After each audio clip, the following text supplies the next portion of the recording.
Good evening. Just kidding. Good afternoon, everyone. Today we're doing Ivastea History Check number 3. How's everyone doing on this Sunday afternoon? Sunday. Whatever day it is. Doing all right. Doing all right. Awake once to climb on my desk. So today will probably be a little bit of a shorter one because we took a little bit of a hiatus, so we don't have as many sessions to kind of go over. Mm-hmm. But how was everyone's hiatus? It was good. Little break. Good. Yeah, it was good. Found some direction. Yeah. I didn't cry as much. That's good. Okay, That's that part didn't change for me, so.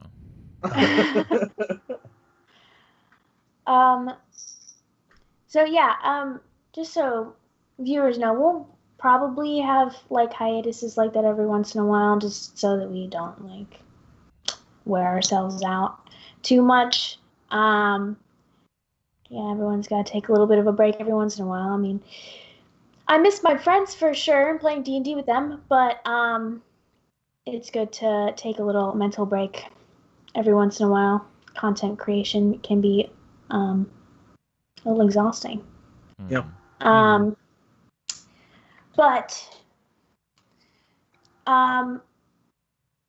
So today, I think, since last time we spoke on Ivastea History Check, we have had 2 sessions of Secrets of the Lost Summit and 1 of Folly of the Gods and Mindari's Curse. Mm-hmm. Just a little summary, I guess, of what's happened in Secrets of the Lost Summit. We can start with that one. The party vanquished a manticore that was plaguing the small farming village of Gilramore.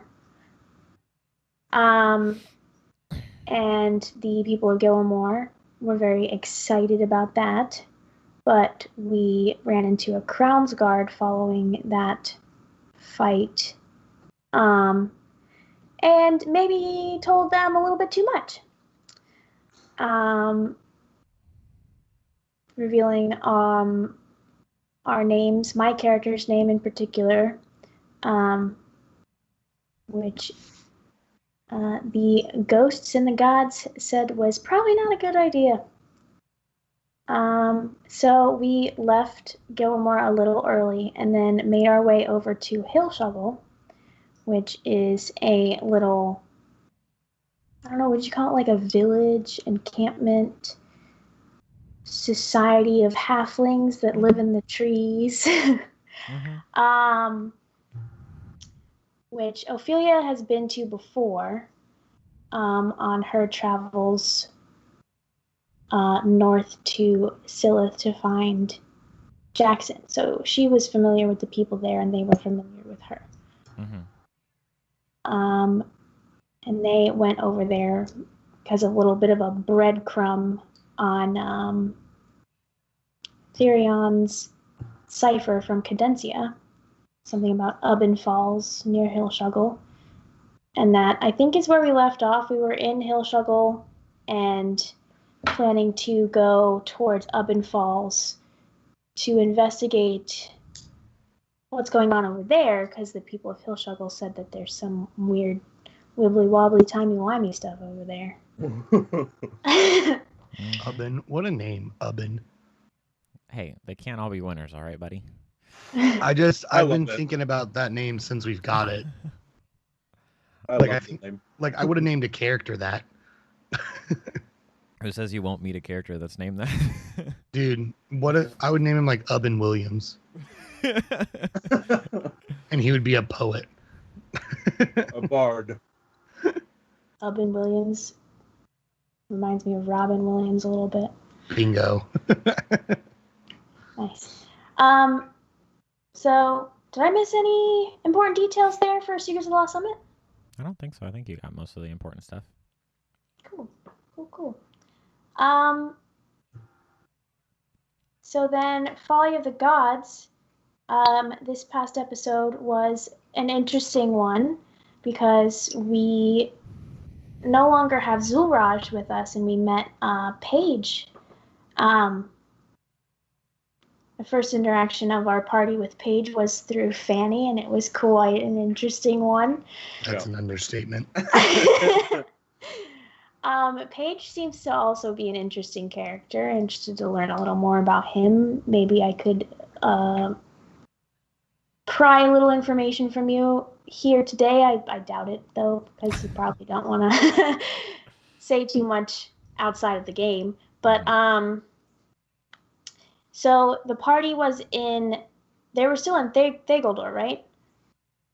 I think. Yeah, they left Thagildor. Yeah, after meeting Paige. Yeah, they were in Thagildor, and roped this seemingly a little unhinged individual, Paige, into their mission of going to the top of the highest peak in the Aloth Peaks, to retrieve this weapon that the gods have told them will help them in the fight against whatever the hell it is they're fighting. It's this weapon, Yarnborn, I think is what it was called. Correct. Yes. Which is like a great axe, or is it a hammer? It's a battle axe. The battle axe. Mm-hmm. And then they were told by who told them that there was a chimera and a berserker up there? Was it Thor? Yeah, it was the king under the mountain. The king under the mountain told them that. Scabroli Warmane. Right? Stromboli. Stromboli. I'll never be able to escape that. Whenever you say Scabroli, I always think of the D&D or the Dragon Ball Z character Broly, and I can't get that out of my head. Just this like massive, ungodly sized person with green hair yelling at me. But dwarf form. Mm-hmm. Yeah. So with that information, they went and started to climb the mountains. They've came into contact with some creatures up there that seem to have contradicted the a little bit of the information that they got from the king. There's no chimera there. And I think the session ended with them reaching. Yeah, they reached the peak. They got into the temple of Thor that's there. And there was no berserker or chimera in the temple, but there was a sphere emitting lightning floating in the center. That's like right. Where the altar was. And right when Bravado touched it, it teleported them to a battlefield. Right. Cool. And that's where we left off with Folly of the Gods. Mm-hmm. And then Midori's curse just happened less than 24 hours ago on this channel. Anyway, we had the party leaving the Gleaming Willow, heading north to the port on Candle Oak in an attempt to get off the island and hopefully avoid Artis, who is this kind of foreboding pirate captain individual that is ties to Kilo, and the wonderful Desmond that we now have with us. You love Desmond, you stop. Desmond, I love messing with Desmond. We could have a whole like bit called Messing with Desmond. I mean, yeah, we could. We'll go through and clip it. Messing with Desmond, part 1. But yeah, so we traveled north on Candle Oak. Pretty smooth sailing up that way. Although narrowly missed being spotted by Artis and her subordinates, I guess would be a word for it. Leaving the port, probably in search of Desmond and what was the name of the other guy? Bratchett. Yeah, Desmond and Bratchett. That's probably what they're looking for, as well as the yearning well, which is what they were there to retrieve, was the waters from the yearning well. Which was a good sign for our party, so it meant that Artis wasn't going to be there at the port, and we could hopefully leave without them getting wind of us being there. But the next challenge was securing a ship, which my dumbass forgot that with the sailor background, you can secure free passage on a ship for you and your party, which would have made things much easier. Just a bit. But I think things ended up working out pretty well. We like half pirated a ship. We signed a contract, put 40 gold down, but have no intention of returning it.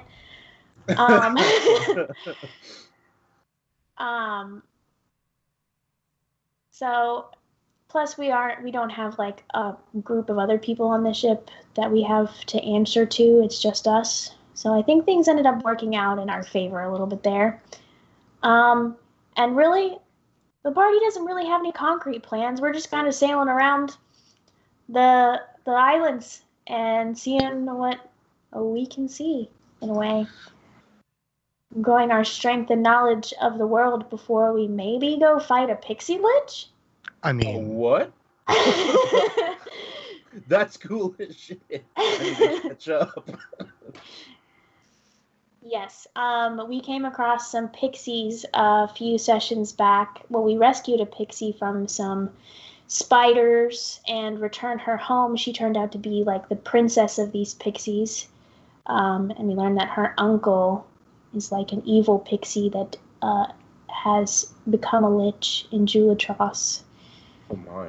And is looking for something that belonged to Mundari at some point. I don't know. I think Tiki's the only one that really knows that information in the party. About, like, more details about the Pixie Lich and what he's looking for. His name is Stuff like that. Citron Flamebeard. Yeah, that's that. a cool name. I couldn't remember the name, sorry. It's all good. No, it's okay. I have it written down, but it's not fully, like... I know that that's Michael's bread and butter. He likes names and stuff, so I figured I'd just let him know. That's Yeah, his name is dope. Citron Flamebeard. Citron Flamebeard. He like, after he tried to kill his brother, who is the king of the Honey Willow, which is this big forest area where pixies reside. He like changed his last name from what was it? Oh my goodness, I can't think of their names. I wrote them. Firevine. Their last name was Firevine. That's still fucking that sounds cool right. as shit. And, Firevine. Yep, his name is Archie Firevine, is his brother, and then their daughter's name was... Like Bellflower or something? Yes, like that? Bellflower Firevine was her name. Yeah, it's pretty cool.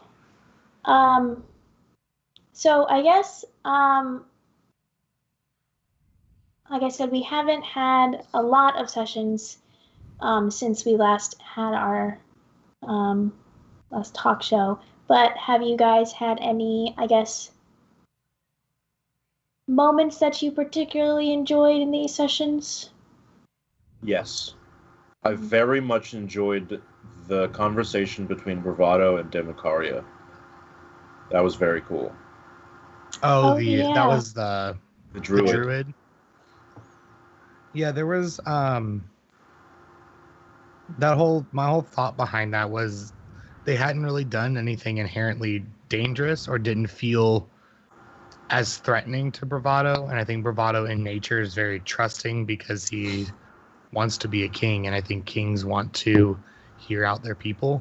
Mm-hmm. So that was why he was a little bit more inviting. Like, he obviously is going to make sure, like, size up the competition before just letting them in. But after that, it's And it was perfect time to drop a little character arc information. a little nugget. A little character arc nugget. Which, So- remind me, what was that nugget? That nugget was that there is political unrest in the tribes of the Oh, that's right. Some guy, like... appointed himself leader. Mm-hmm. Interesting. Yeah, I kind of did want to talk a little bit about Bravado. He seems to be in a funky mood, is one way to put it. Is it, Jake, I guess the responsibilities on Bravado's shoulders that are bothering him? Is he taking Zulraj leaving a little harder?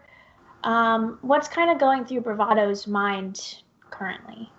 Yeah, he's definitely taking losing Zulraj, mostly on the respectable fighter side of things.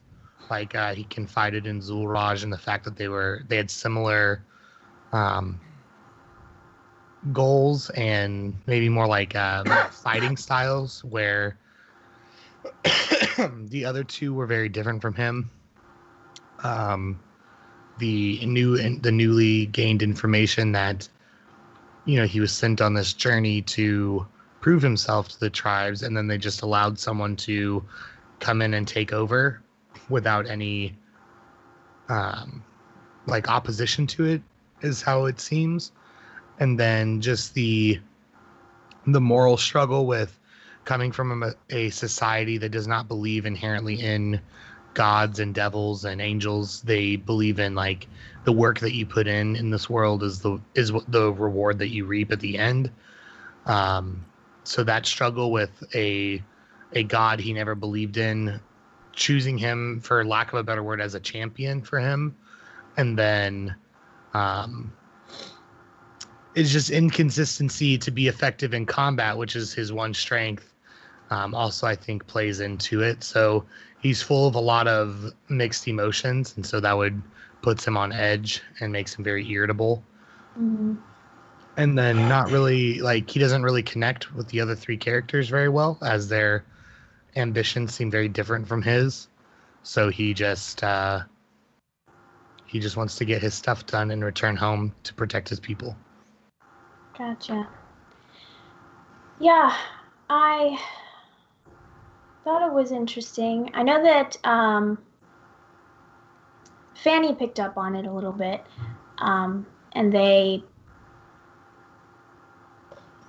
Fanny very much seems just to want to get validation and approval from, like, external sources, whether it's Zulraj, Bravado, Paige, or Kisalor. Like, they just want friends, it seems. So I feel like they took it a little more personally, the way that Bravado was kind of in a mood, I guess. Yeah, but I mean, I think Bravado also confronted that whenever they asked about it. Mm-hmm. And they told them that it wasn't their fault. It was just something that he was going through, and that everything would be fine eventually. Yeah. I just think it's interesting, the kind of dynamic there. Especially with Ginny's character. I really need to get Ginny to come on here at some point and sit down and talk to her about Fanny and whatnot.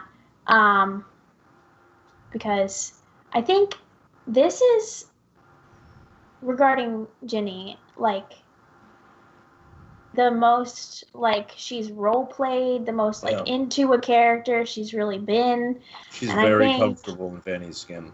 Yeah, and I think it's, like, really cool to see her, like, playing this character, blossoming more as, like, a role player, and just, like, really getting into it, and, like, playing off of everyone else, especially with the whole Paige, just, like, going up to Paige I loved that. Like that whole moment was so funny to me, and it was just like, I don't know. I'm excited Should to I bring him some also. bread? Yeah. Sure, Fanny. Go ahead. My biggest. Oh, I'm sorry. Go ahead. You're good. Go ahead. My biggest goal for this first bit was I felt like on our previous ones, our pre-written campaigns, there was lots of new characters and lots of new people to playing, and so I felt like Kyle and myself, we kind of took the charge of being like the leader of the group or the talker. And I wanted this time, now that we have got a year under our belt, a little over a year, I wanted to be able to pull that back and let everyone see how these other people that we play with have come such a long way from where we started. Mm-hmm. And so that's why, like, as bravado, I don't talk as much, really, unless I have to, or if I have something that I think is crucial, because I just find it interesting to see that we do have that dynamic where we see other people get to be more of a lead role in decision making and such, besides it just being always the same person over and over again. I definitely noticed that as a DM, that like Kyle and Jake's characters don't make like the big decisions for the group. They kind of like are like, I mean, I guess if you want to do that, you could do that. And then but seeing Brandon come out of his shell as a druid too is really cool. Like he's really fitting into Kieselor very well, and that's very cool to see as well, because he's the guy that plays the big strong, I hit things really hard and I'm not always the smartest character, and he's playing this like really old, like really wise druid, and it's very, very different for him, but he's rolling with it, and it's really cool to see. It's those dad years coming out. Yeah. Yeah, I'm enjoying watching Kieselor and Brandon play a spellcaster and realizing that he can cast spells. That was the best thing ever. Yeah. You have I have spells? Right before we started that session, he was like, Kyle, how do spells work? We had been streaming for like, this was like episode 4, and he had been a druid, and I was like, dog, is that why you've only wild shaped every time we fought something? And he was like, yeah. It's like, okay. Like, okay, buddy, here you go. And then, I mean, he was like, okay, on this fight, I'm going to try something different. And it was like nutty. That grasping vine that he used, and then it was like inflict acid damage he used was really cool. Right, and that was a cantrip. Yeah, wasn't it? Yep, and he did cool. like 16 damage with it. I'm not gonna ever let him live down that he thunder waved me. And then Zulraj and I decided to beat the shit out of him. Right. He could have moved like 10 feet and missed you guys completely. And it was hey, honestly, it was frustrating for me to watch, coming from like playing Lacey and that being like one of her like main spells, I guess, and just not everybody can be fancy schmancy and bend it around people either. True, that's true. He took a long sword and a great axe to the stomach for it, so I think he learned his lesson. Yeah, I think he did. He dealt like 7 damage to us, and we dealt like 15 apiece to him. I mean, if he just learning that he can cast spells, expecting him to understand AoEs, is asking a lot, I think. I just imagine though, like we were crawling out, like we're just coming out of the little crevice that we left the spiders in, and Kieselor is just limping out. And we're just like, come on, buddy, you're gonna be all right. It's not our fault you forgot to take a healing spell for yourself. That's on you. I don't think Fanny was there for that one, right? She's not. I wish they were, because I think it would have been an interesting like situation. I wonder what Fanny would have said to Kieselor thunder waving you guys. But yeah, I'm really enjoying Folly of the Gods from a viewer perspective. It's the first campaign, I think, since the early Star Wars campaign that I have not been a player in. But Kyle, let's talk about Paige for a little bit. Yep. Like that. So, I guess what kind of was your thought and process of, I guess, creating this character? Well, the first I saw, like, I didn't even know the Aberrant Mind Sorcerer existed, and I saw, like, people talking about it and how to build one and stuff.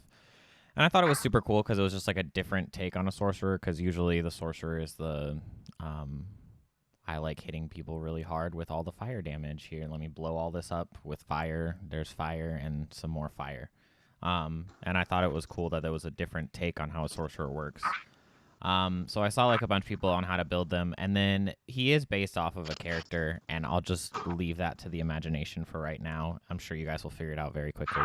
But other than that, it was just, I like the Aberrant Mind Sorcerer, and then I just figured out a way to fit kind of a crazy backstory to it, because it is all like mind based with telekinesis and like controlling people and moving things and stuff like that. So I imagine that the way that he got his powers really affected how his brain does work, just because it has such a strain on his mind. So that'll probably come out in later episodes too.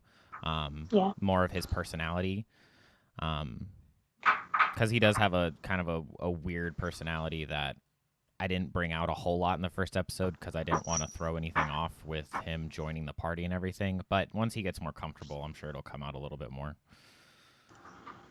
Yeah. And like we mentioned before, you kind of got a very interesting introduction to the party with Fanny just going straight up to you. I didn't expect anything less. Honestly, what kind of was going through, I guess, Paige's head when all that went down? With him being a little bit out there, it probably didn't bother him that much. I mean, yeah, it was probably weird that Fanny just walked up to him in the middle of a bar and didn't seem to care. But with things that have happened in his backstory, that would be weird because he doesn't just randomly talk to people. And then he's trying to get out of the city. So, I mean, somebody walking up to him and saying, "Hey, I'm your friend now. Do you want to leave?" That, like, to him, that was just something that was just like an easy fix to his problems right now.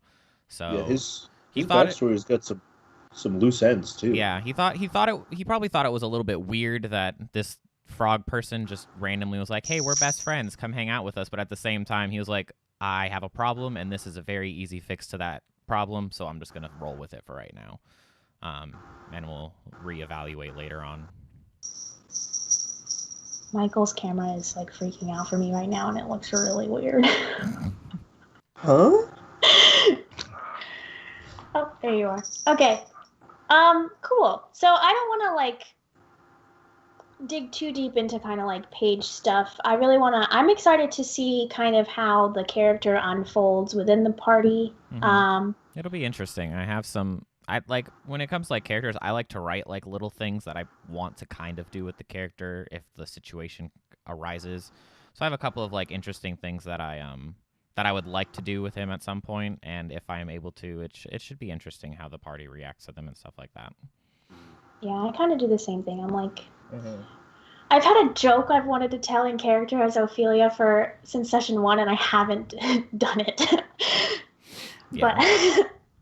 But speaking of Ophelia, we can talk about Secrets of the Lost Summit. So I kind of posed the question, like, if there had been like any moments that you thought were interesting, and we kind of went on tangent with Folly of the Gods because so were there any with like Secrets of the Lost Summit? I like how you guys as a party have developed very quickly, and I like your guys' like kind of dynamic within the party. You all have a very certain role that you fill, and you fill it very well. but somehow you still mesh together very well. The biggest like pop out moment to me so far, like in the past 2 sessions anyway, would probably be Tyler figuring out how his magic works.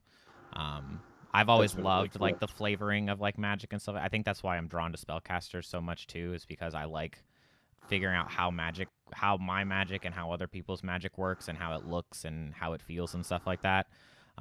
So that's why I always like to explain how my magic works, and as a DM, I like to ask other people how they think their magic works, because I just think it's cool, and it's fun to really dig into that and figure it out. And with the way his magic works, you guys don't entirely know yet, but there is a reason that his magic looks the way that it does. So I'm very excited for you guys to figure that out, and for that, like, there's a whole like story moment that'll happen where you guys will realize why his magic looks that way. And I'm very excited for that. Yeah, I thought it was pretty cool with his healing magic and like how he kind of explained it as like reversing time a little bit. Mm-hmm. That was pretty neat.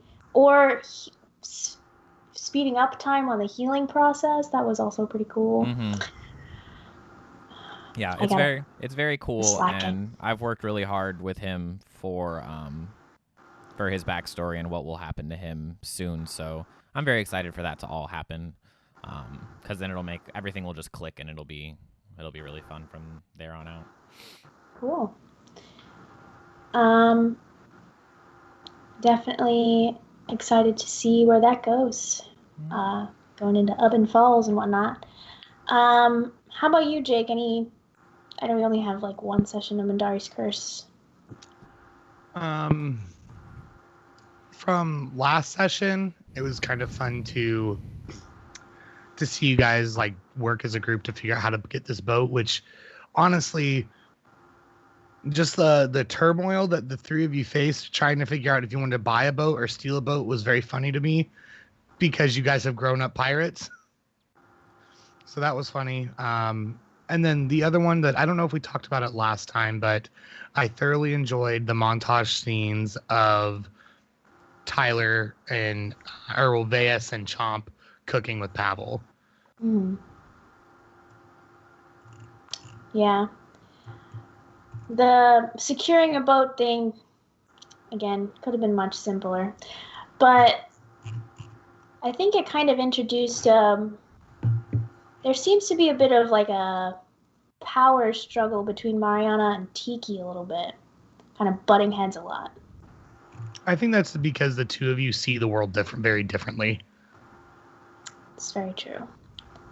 And I think like Veas, I don't think he particularly has too many opinions about the world, which is very in character for lizard folk, which I think is very interesting, because knowing Tyler my entire life, for him to play a very unopinionated character is definitely new.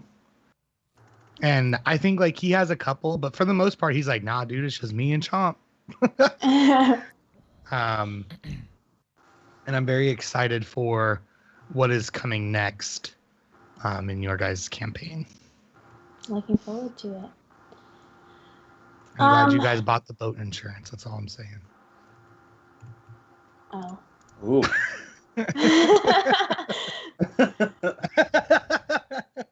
Yeah, and I'm definitely excited to explore a little bit more of that map that we've been looking at the whole time.